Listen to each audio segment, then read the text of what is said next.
કમોસમી વરસાદના કારણે પલળી જસણી। એપીએમસી વિભાગની બેદરકારીના કારણે વરસાદમાં પલળી બોરીઓ। સાંજના સમયે આવેલ વરસાદના કારણે ખુલ્લામાં પડેલ બોરીઓ પલળી।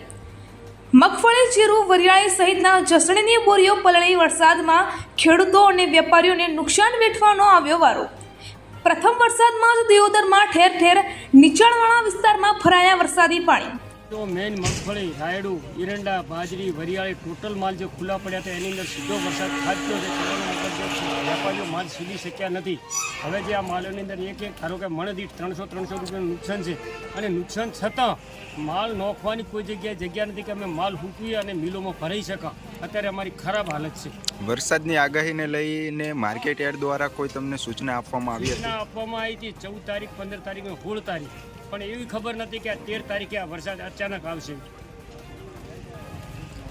શું નામ આપણું? અમરાભાઈ વિહાભાઈ પટેલ। ભાઈ મગફળી 2500 બોરી મગફળી, 800-900 બોરી એરંડા, 200 બોરી વરિયાળી, 100 બોરી જીરું, 500 બોરી બાજરી અને રાયડું છે 700-800 બોરી। તો આ પરિસ્થિતિ થઈ છે અત્યારે માર્કેટમાં। તમામ માલ પલળી ગયો, કોઈને ગાડી ભરાણી નથી।